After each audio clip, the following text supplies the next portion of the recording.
សួស្តីបងប្អូនប្រិយមិត្តពុកម៉ែទាំងអស់គ្នាដែលតែងតែគាំទ្រនៅវីដេអូរបស់ ITKH ហើយ ITKH វីដេអូមួយនេះក៏សូមសងទៅដល់បងប្អូនទាំងអស់គ្នា ITKH សន្យាជាមួយបងប្អូនថានឹងរិះរកកម្មវិធីដើម្បី download កម្មវិធីចេញពី Play Store ដែល Play Store វាគិតជាសាច់ប្រាក់ហើយយើង download បានដោយ free ពេលនេះគឺ ITKH សូមបង្ហាញជូនបងប្អូនទាំងអស់គ្នាតែម្ដងឥឡូវនេះកម្មវិធីអ៊ីនធឺណិតនៅក្នុងទូរស័ព្ទដៃរបស់អ្នកទាំងអស់គ្នាឡើងមកហើយ ITKH ក៏សូមបើកកម្មវិធីអ៊ីនធឺណិតរបស់ ITKH ឡើងដែរតទៅពីយើងបើកកម្មវិធីអ៊ីនធឺណិតយើងឡើងមកឥឡូវនេះគឺ ITKH សូមឲ្យអ្នកទាំងអស់គ្នាវាយតាម ITKH ក៏ធ្វើការអានជូនមួយដែរណាយើងវាយ A P T O I D E ព្រោះហើយយើង search ទាំងអស់គ្នាមកតទៅពីយើង search វាឡើងហើយយើងអូសវាមកក្រោមមក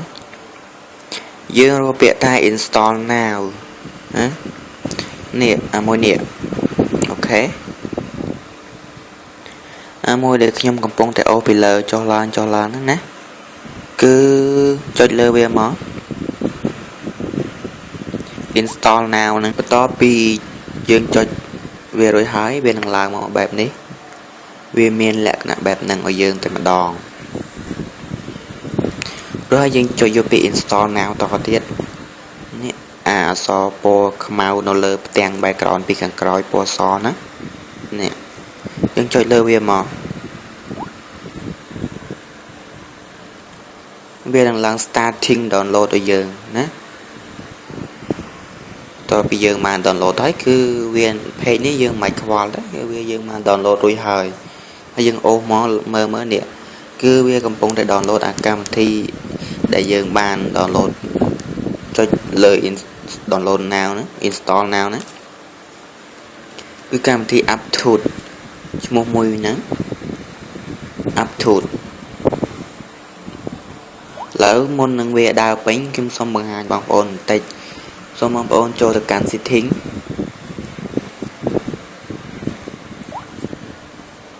យើងទុកឲ្យវា download នៅហ្នឹងទៅហើយយើងចូលមកកាន់ setting វិញហើយយើងរកពាក្យ security នេះអាសញ្ញាកូនសោនេះអាខ្ញុំសង្កត់ពីលើហ្នឹងយើងចុចលើវាមកហើយយើងអូសមកក្រោមយើងរកពាក្យថា unknown source នេះមួយខ្ញុំសង្កត់ពីលើហ្នឹងដែរមកចុចលើវាមកrồiយើងយកអូខេនេះគឺជាការស្នាច់ហើយយើងចេញទៅវិញមកយើងមើលវា download ពេញនៅហើយការ install នោះគឺធម្មតាទេសម្រាប់បងប្អូនទាំងអស់គ្នាព្រោះគាត់ជិះដឹងចេះណាបន្ទាប់ពីយើងបាន install កម្មវិធីនឹងឡើងមកហើយយើងចុចបើកវាគឺវាអត់មានលក្ខណៈសាំញ៉ាំទេគ្រាន់តែចុចបើកវាយកទៅប្រើប្រាស់នោះគឺវាងាយស្រួលបំផុតព្រោះថាទូរស័ព្ទដាច់របស់យើងទាំងអស់គ្នាគឺយើងតែងតែមាន Gmail មួយដើម្បី sign up ចូលទៅក្នុង Google Play មែនទេ Play Store ដើម្បី download កម្មវិធីហើយកម្មវិធីនេះពេលយើង install ទៅហើយយើងចុចបើកវាមកវា connect ទៅជាមួយនឹងGmail របស់យើងភ្ជាប់ជាមួយ Gmail របស់យើងតែម្ដងណាយើងអត់បាច់ខ្វល់អីច្រើនទេគឺវាឡើងមកយើងតែម្ដងនេះខ្ញុំសូមទៅបង្ហាញកម្មវិធីមួយដែលនៅក្នុង Play Store វាគិតជាលុយចូលទៅកាន់ Play Store នេះវា download complete ហើយ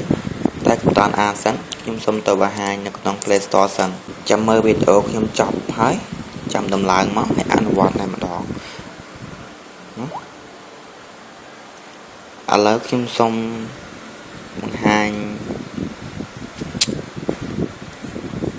កម្មវិធី Viva Video Pro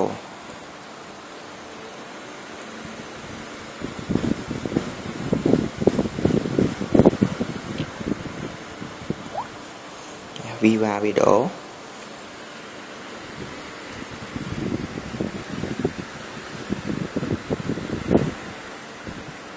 យើងអូមកបងប្អូនច្បាស់ជាឃើញហើយនេះ Viva Video Pro 3.22 ដុល្លារណានេះ 3.22 ដុល្លារខ្ញុំសូមទៅបង្ហាញកម្មវិធីមួយទៀតគឺកម្មវិធីដែលគេច្រើនតែនិយមយកទៅ hack game យកទៅដំឡើងសេវាទូរស័ព្ទឲ្យឡើងទៅជា 4G 5G 6G ជាដើមណាក៏ដូចជាការយកទៅដំឡើងមីនុយខ្មែរនៅលើទូរស័ព្ទដៃរបស់យើងនឹងក៏គេប្រើកម្មវិធីនឹងដែរ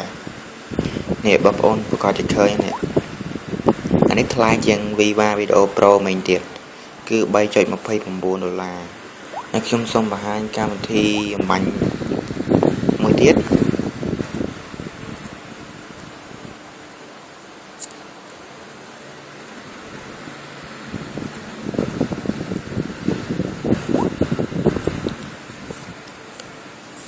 នេះកម្មវិធីមួយនេះគឺវាមានពីរដូចគ្នាមួយ free មួយគិតជាលុយធម្មតាអា free គឺវាមិនដែលល្អយើងទេតតែគិតជាលុយណាទៅជាកម្មវិធីពិសេសធម្មតារបស់ free វាមិនដែលធ្វើរបស់ល្អឲ្យយើងហើយយកមក free ឲ្យយើងទេគឺរបស់អន់ free ឲ្យយើងមិនដឹងយើងគិតថាល្អធម្មតាលើโลกនេះគឺគ្មានអ្វីដែល free ទេនេះគឺវា 1.01 ដុល្លារណា1ដុល្លារចុច1សេនហើយមានកម្មវិធីអីទៀតវានៅមានកម្មវិធីជាច្រើនទៀតដែលគិតជាលុយឥឡូវខ្ញុំសូមទៅសាករមើលកម្មវិធីមួយទៀត Temple Run OZ អូខេបងប្អូនឃើញទេ Temple Run OZ នេះគឺវា 1.99 ដុល្លារស្ទើរតែ2ដុល្លារទៅហើយតែយើងថា2ដុល្លារទៅចុះណានេះគឺកម្មវិធីអស់ហ្នឹងហើយឥឡូវយើងទៅ install កម្មវិធីដែលយើងបាន download អំបញ្ញមិញណាយើងពេលវា complete ហើយយើងចុចពេញនេះដោយសារតែខ្ញុំបានដំឡើងរួចហើយវាប្រកាសជាចេញឲ្យបែបនេះហើយបើសម្រាប់បងប្អូនអត់ទាន់បានដំឡើងចុចលើវាបាច់មកគឺវាឡើងមកពាក្យដាក់ឲ្យថា install ចឹងតែម្ដងណាតែនេះឲ្យបងប្អូនចុច install ទៅគឺធម្មតាទេអារឿងហ្នឹងខ្ញុំថាបងប្អូននឹងចេះទាំងអស់គ្នាខ្ញុំសូមអត់ install ម្ដងទៀតទេខ្ញុំចុចយក cancel រួចពីយើង install វាឡើងមកកម្មវិធីហ្នឹងវាមានរូបរាងបែបនេះណាវាមានរូបរាងនេះវាមានរូបរាងដែលខ្ញុំអូលដៃពីលើហ្នឹងមានរូបរាងបែបហ្នឹងហើយយើងចុចបើកវាមកវាអត់មានអីសាំញ៉ាំច្រើនទេពេលដែលយើងចុចបើកវាឡើងមកគឺវាចូលមកមីនុយ home ចូលមកអីឲ្យយើងធម្មតាគឺអត់មានឲ្យយើងបបឡៃភ្ជាប់ឡៃ connect អីញ៉ាំទេគឺអត់ទេឥឡូវយើង search កម្មវិធីណាដែលគិតជាលុយមិនបាញ់មានច្រើនណា 4-5 កម្មវិធីដែលខ្ញុំបានដឹងហើយយើងត្រូវចាំឈ្មោះវាផងណាកម្មវិធីក្នុង Play Store ដែលគិតជាលុយហ្នឹងយើងត្រូវចាំឈ្មោះវាផងឥឡូវខ្ញុំសុំ search Temple Run OZ តែវីដេអូនេះគឺខ្ញុំក៏សង្ឃឹមថានឹងជួយសម្រួលដល់បងប្អូនទាំងអស់គ្នាបានច្រើនព្រោះថាបងប្អូនទាំងអស់គ្នាចង់បានកម្មវិធីដែលគេគិតជាលុយនោះយកមកលេងនៅ free ណាឥឡូវយើង search មក Temple Run OZ search មកយើងនឹងឃើញនេះ Temple Run OZ មួយទី2 Temple Run ដែលមានច្រើននៅលើគេអត់គឺទេតបមកទី2នេះរូបមុខគេអាក្រក់ថ្មិញវែងចកមចុះក្រោមណាចុចមកព្រោះថាអាហ្នឹងវាគិតជាលុយហើយបានថាវាគិតជាលុយព្រោះយើងsearchនៅក្នុង Play Store មិញដឹងហើយនៅក្នុងកម្មវិធីនេះវាបញ្ជាក់យើងទៀតចាំមើលណាកម្មវិធីដែលគិតជាលុយពេលយើងចុច install ទៅវានឹងឡើងមកបែបណាឲ្យយើងឥឡូវរងចាំវាបន្តិចអ៊ីនធឺណិតយើងវាមានបញ្ហា slow ណាប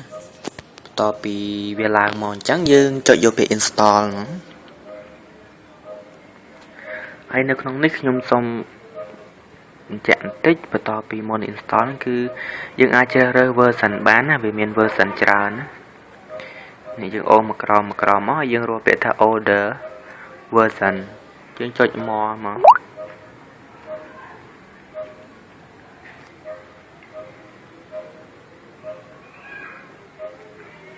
យើងនឹងឃើញអា temporary offset ហ្នឹងជាច្រើន version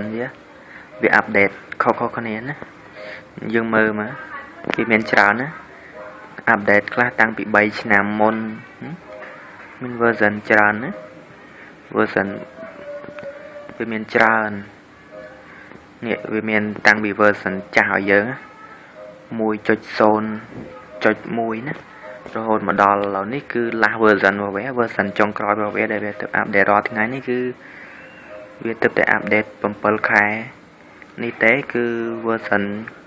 1.6.0.1 បើអាមួយនេះ 1.6.0.7 យើងជ្រើសរើស version ក៏បានហើយបើយើងអត់ចង់ជ្រើសរើស version យើង download មកអា version ដែលវាទៅតែ update